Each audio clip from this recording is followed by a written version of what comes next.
Vous écoutez Samedi de lire avec l'auteur invité d'Amélie Boivin-Enfield. On est maintenant rendu au moment de l'émission. Mon auteur invité de cette semaine, Michel Coulombe, nous présente son coup de cœur et c'est un coup de cœur policier. Oui, je suis un lecteur de romans policiers et moi je suis un peu comme les sauterelles dans un champ. C'est-à-dire que quand je m'intéresse à un auteur, Fred Vargas par exemple, auteur de policiers française, P.D. James, auteur anglaise, Michael Connelly américain, je dois tout lire. Ah oui? Parce qu'il y a un ton, une musique, une façon de voir le monde. Et il n'y a plus que le policier, hein, il y a toujours quelque chose de révélateur sur la société. Donc, je ne suis pas vraiment un amateur, disons, de policiers scandinaves, alors que c'est très à la mode, Mankell notamment, tout ça. Et on m'avait parlé donc d'Arnaldur Indridason, donc qui est un personnage qui tient comme ça depuis la fin des années 90, avec lequel pour lequel il a écrit 12, 13, 14, 15 livres, enfin, tous ne sont pas traduits en français.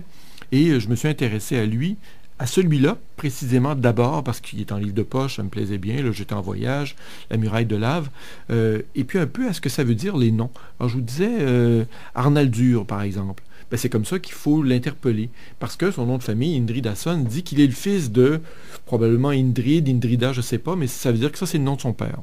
Et donc, lui, M. Arnaldur, quand il aura des enfants, il a des enfants d'ailleurs, ils sont disons, Amélie, une fille, Indri Arnaldur Dorit, pour dire fille d'Arnaldur, et les fils sont donc des Arnaldurson. Ça, c'est la construction des noms de famille qui n'en sont pas tant que ça. Là. C'est particulier. En Islande, ben, c'est facile à faire pour eux parce que donc les gens sont classés dans le bulletin téléphonique par prénom, sous Arnaldur, mais il n'y a pas beaucoup de monde aussi. C'est une population qui est assez limitée. Cela dit, si ce roman-là m'intéressait, c'est que j'ai vu des documentaires fascinants, notamment un qui s'appelle Inside Job. Je vous disais, j'aime bien les documentaires, sur l'effondrement du système boursier en 2008. Inside Job est un film extrêmement révélateur là-dessus, où il était beaucoup question des banques islandaises, qui se sont littéralement effondrées. Hein. L'économie du pays, à toute fin pratique, était en déroute. Or, ce roman policier, avec son policier donc de prédilection, Sigurdur Olli, donc ce roman policier-là se situe exactement à ce moment de l'histoire de l'Islande. C'est-à-dire qu'on a des banquiers qui font des entourloupettes avec le Luxembourg.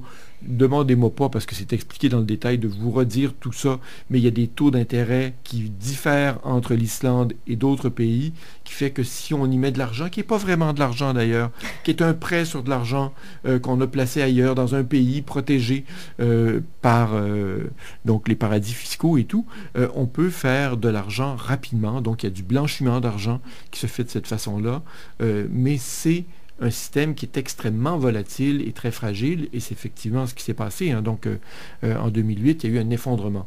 Donc, dans ce cas-ci, on a une pauvre femme qui menait un chantage qui s'appelle Lina, qui va être tuée, mais ça se passe sous les yeux, littéralement, du policier, qui est le personnage principal. Qui va être impliqué dans l'histoire. Et qui supposément est trop proche mais qui dit non, j'ai une distance par rapport aux faits qui se sont produits, et qui constate que quelques années qu'auparavant, cette femme-là avait participé à une expédition du côté des volcans, d'où la muraille de lave, mais qui est aussi le don donné à un immeuble.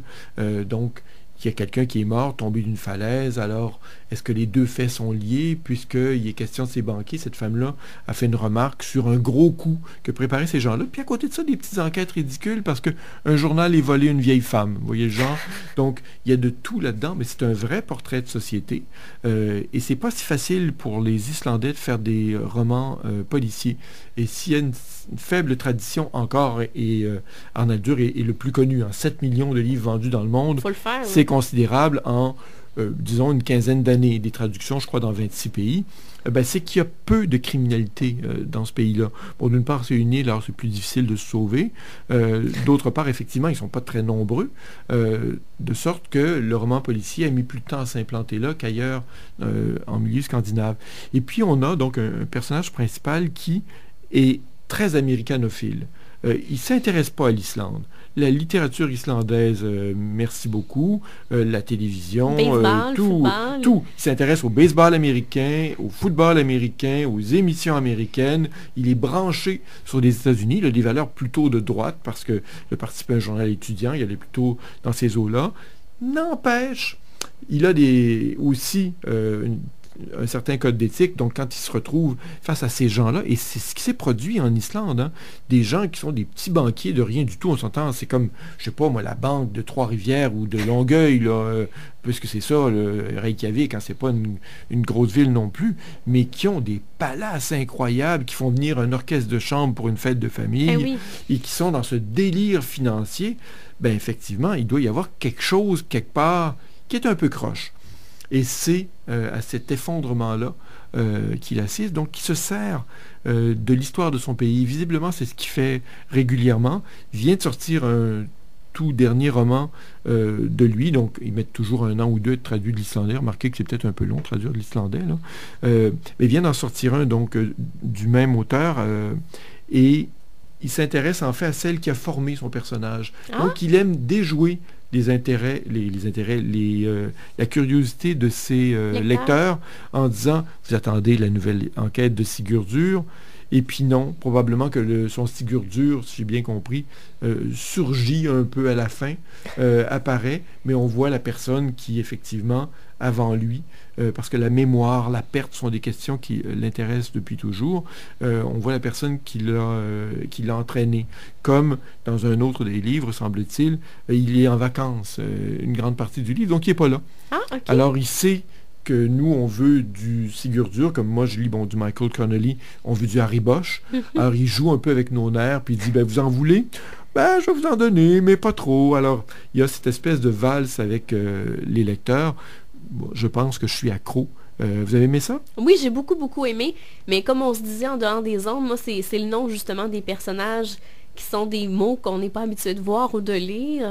Mais les noms de rue, c'est des noms à rallonge. C'est sûr que nous, on peut avoir Saint-Étienne de l'Enfant Jésus, mais c'est, j'invente, mais c'est en 4 noms, tout ça avec des traits d'union. Eux, c'est un amas de lettres, et c'est effectivement un peu curieux parce que on n'a pas de racines communes, donc on est un peu décontenancé au départ, mais moi je pense que dès qu'on en lit 2 ou 3, enfin c'est le pari que je fais, on s'y retrouve. Notamment ce que je vous disais des noms, pour comprendre la façon de nommer les gens. Et puis après, on se rend compte que ils sont dans une société quand même assez semblable à la nôtre. On suit aussi la vie du personnage. Là, il s'est séparé, puis il vit pas très bien ça. Donc j'imagine que quand je vais remonter, il sera toujours marié, puis il se passera des choses qui vont conduire à cette séparation-là. Il a des rapports un peu particuliers avec sa mère, Gaga, qui est une femme qui tire les ficelles et qui participe effectivement de cette prospérité économique de l'Islande. Il a des rapports aussi sur des questions éthiques avec ses collègues. Il y en a un qui aime bien punir les petits criminels. Alors, les gens qui tabassent, parce qu'il y a aussi ça, il y a une montée de cette droite où des gens, c'est pas la droite, c'est l'extrême droite, mais des gens qui sont très, très violents avec quelqu'un sur la rue, dans la rue, strictement par plaisir, pour passer le temps. Quelqu'un qui fait sa propre justice, c'est un collègue policier qui lui fait par ailleurs la morale. Donc, ces questions-là renvoient à beaucoup de choses qu'on voit ici. C'est pas si différent de chez nous, mais dans un micro-milieu, parce que c'est un territoire immense, quand même une grande île, avec des paysages à couper le souffle. Quand j'étais enfant, mon rêve le plus grand, j'ai toujours pas réalisé, il serait peut-être temps, là, c'était d'aller en Islande, parce que j'étais fasciné par les travaux d'Arun Taziev. C'était le grand vulcanologue, le grand expert des volcans. Il est mort il n'y a pas si longtemps. Et donc, sa passion des volcans, puis c'est ça, souvent, il se trouve une personne dans le monde qui est un passionné, mais un grand communicateur. Sa passion rayonnait absolument partout. Il allait sur les sites de volcans incroyables avec des coulées de lave, des explosions. Je me disais, mais il risque sa vie. Sauf que les photos qu'on voyait dans les magazines pour enfants que je lisais étaient chaque fois tellement spectaculaires. Je me disais, mais quel pays admirable sur le plan géographique, géologique. Il y avait comme une grande curiosité. Maintenant, ça s'est déplacé, je dirais, puisqu'il y a là visiblement un mode de vie. Vous savez que je pense que le niveau de d'alphabétisation en Islande est le plus élevé au monde. Ah oui? Oui, et c'est les plus grands lecteurs au monde aussi. Ah. Enfin, peut-être que ça a varié, là, mais j'avais lu ça il y a quelques années, que de fait, comme c'est une population assez réduite, ils ont pu s'assurer que tout le monde sache lire, mais ce sont de grands lecteurs. Donc, il faut traduire. Vous savez, un livre, ça coûte cher. Et traduire pour une population aussi réduite, je reviens à la taille de Longueuil ou quelque chose comme ça, en se disant, c'est une langue pas partagée. Hein. Si on traduit en islandais, il faut recommencer pour la Norvège, il faut recommencer pour la Suède ou le Danemark. Donc, c'est traduire pour un très petit marché. Or, ils lisent tellement, ou lisaient tellement que visiblement, ça vaut la peine. Alors peut-être que Méchant Patron sera traduit en islandais un jour. Non, mon rêve à moi, alors quand on rencontre un éditeur la première fois, il dit de quoi vous rêvez et tout. Moi, j'ai en danois. En danois? Genre vraiment en danois, ça, ce serait comme un accomplissement, puisque j'ai aucune idée de ce que c'est que le danois et tout, j'y connais absolument personne, mais c'est un pays de vélo et je suis un cycliste, alors c'est peut-être ça l'intérêt. Mais genre, là, vraiment, je pourrais dire, quand même, vous savez que j'ai un livre en danois. Et j'en apprendrais probablement des bouts pour quand même trouver un petit rapport personnel avec cet ouvrage en danois, mais bon, si ça n'a pas lieu, ce sera bien aussi. Merci beaucoup, Michel Coulombe, pour ce beau coup de cœur. On se reparle dans les prochains instants avec les livres que j'ai lus cette semaine. Parfait.